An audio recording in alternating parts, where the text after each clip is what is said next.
तो आप सीखने में दिलचस्पी रखते हैं तो अब यकीन तकरीबन उस 6 लाख से ज़्यादा।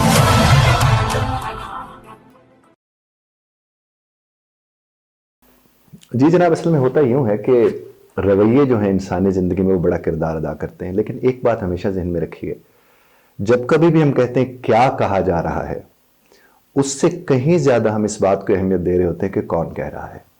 और जब हम कहते हैं कौन कह रहा है, तो अक्सर क्या कह रहा है कि जो अहमियत है वो चूँकि कौन के साथ जोड़ ली जाती है, तो इसलिए वो चीज़ें हमें मुतासिर करती हैं। अभी देखें, मिसाल के तौर पर अगर एक बच्चे को उसकी वालदा एक बात कहे और वही बात उसका मामू कहे या उसका चचा कहे या उसका स्कूल टीचर कहे, बहुत फ़र्क पड़ता है। मैं अक्सर लोगों से कहता हूं कि आप अगर समझते हैं कि आप अपने बच्चों को कोई बात समझाना चाहते हैं, तो प्लीज़ एक बात जहन में रखिए कि समझाने से पहले समझाने वाला माहौल पैदा करें, ताकि माहौल भी आपको सपोर्ट कर रहा हो कि आपने बात जो करनी है वो कैसे करनी है। लेकिन आपने देखा होगा, बहुत आम बात है कि अगर हस्बैंड वाइफ आके बैठें साथ, तो हस्बैंड अगर बेगम से कहे कि वो सुनो बैठो, मुझे ना तुमसे एक बात करनी है, वैसे आज तक तुमने मेरी कोई बात सुनी तो नहीं। अब उसके बाद तो खाक सुनेगी उसकी बात। इसी तरह अगर बेगम साहिबा फरमाती हैं अपने हस्बैंड से कि मुझे आपसे बात एक करनी तो है लेकिन आज तक की तो आपने अपनी मर्जी है, तो क्या वो खाक उनकी बात सुनेंगे? उनकी बात नहीं सुनेंगे। बिल्कुल इसी तर्ज पर हम अपने बच्चों के साथ भी बात करते हैं कि हम उन्हें बुलाते हैं, साथ बिठाते हैं और हम उन्हें समझाना चाह रहे होते हैं, और असल में हमें समझ नहीं आ रही थी कि हम उन्हें कैसे समझाएं। इमोशनल होकर समझाया नहीं जा सकता, क्योंकि इमोशनल आदमी तो खुद जिम्मेदारी होता है, वो होता है असल में तो वो जिम्मेदार होता है, लेकिन जिस घड़ी वो इमोशनल हो जाता है वो खुद जिम्मेदारी बन जाता है। इसलिए समझ के तैयार करके अपनी बात को फिर लोगों के साथ बात करनी चाहिए। बाकी जहां तक ताल्लुक है, जिस तरह मैंने इब्तदाई में अर्ज किया कि रवैये, हमारे इर्द गिर्द रवैये मौजूद हैं, हमारे इर्द गिर्द मिजाज मौजूद हैं, हमारे इर्द गिर्द लफ्ज़ों का उतार चढ़ाव वाली शख्सियात मौजूद हैं। तो दो चीज़ें हैं, अगर आपको मुतासिर करने वाला नहीं सोच रहा तो कम से कम आप सोच लें, आप ही मुतासिर ना हो, क्योंकि आपसे तो आपकी पूछ होगी। लेकिन होता यह है कि हम में से अक्सर लोग ये कहते दिखाई देते हैं कि उम्र मेरी थी मगर इसको बसर उसने उसने उसने किया। तो साहब, आपकी उम्र को कोई भी बसर करे, आपने उसे इख्तियार दे रखा है तो वो बसर कर रहा है, बगैर इख्तियार के वो बसर नहीं करेगा। और आप तो रब्बे कायनात के हुजूर यौमुल क़ियामा ये कह भी नहीं सकेंगे कि मेरा फैसला फलाने किया था, फलाने किया था, फलाने किया था। ना, मेरे रब ने आपको मौका भी फराहम किया और इख्तियार भी अता किया है। तो आपने ये फैसला किया था कि आप उनके फैसले का ख्याल रखेंगे या उनके फैसले का ख्याल रखेंगे या उनके फैसले का ख्याल रखेंगे। रब के सामने आप ये नहीं कह सकते कि उसकी वजह से ये हुआ, चूंकि रब तो अलीम व खबीर है, वो तो हर एतबार से चीज़ों को जानने वाले हैं। तो आपको आज ये बैठ के सोचना है कि किसी के रवैये की अगर उसको फिक्र नहीं है तो आपको क्यों है? आपको नहीं होनी चाहिए। और अगर किसी को आप समझाना चाहते हैं तो इमोशनल होकर कभी नहीं समझाया जा सकता, रैशनल होकर समझाया जाता है। क्योंकि रैशनल आदमी क्या करते हैं, वो इधर की उधर की सारी बातें सोच के प्लान करके फिर वो चीज़ बताने जाता है।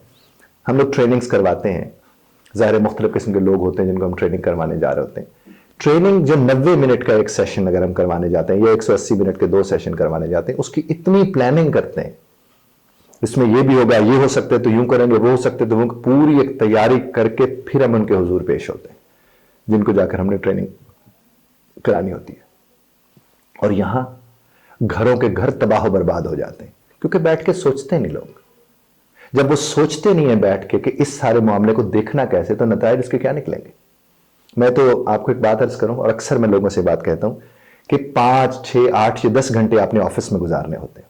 उस ऑफिस के लिए उसूल है, उसके लिए पॉलिसीज हैं, और जिनके साथ जिंदगियां गुजारनी है उनके लिए ना कोई उसूल है ना कोई पॉलिसी है।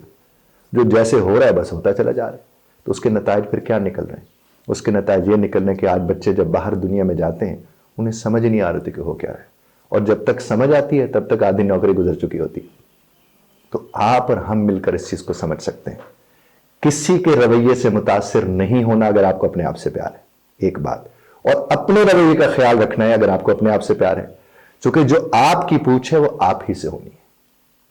आप इस बात को अगर जहन में रखेंगे तो आपका कोई रिश्ता खराब नहीं होगा, चाहे वो आपके बच्चों के साथ हो, चाहे वो स्पाउस का, मियाँ बीवी का हो, चाहे वो वालिदैन के साथ हो, वो कोलीग्स के साथ हो, या आपसे जुड़े किसी भी इंसान के साथ हो। اور اگر آپ ایسے نہیں ہوں گے تو پھر ہر شخص آپ کو خراب کر سکتا ہے.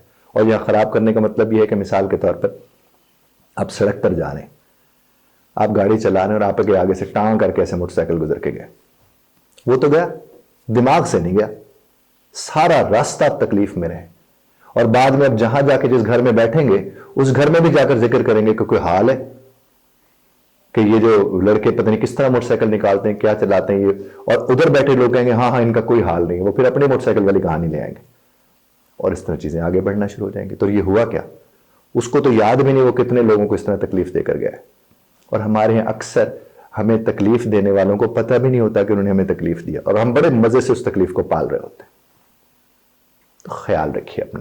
اور آپ اپنا خیال کیسے رکھ سکتے ہیں, جو میں نے ابتدائی میں عرض کیا کہ اپنے رویے کا خیال رکھ کے اپنا خیال رکھیں, اور جس کو سمجھانا چاہتے ہیں وہ ذمہ داری ہے.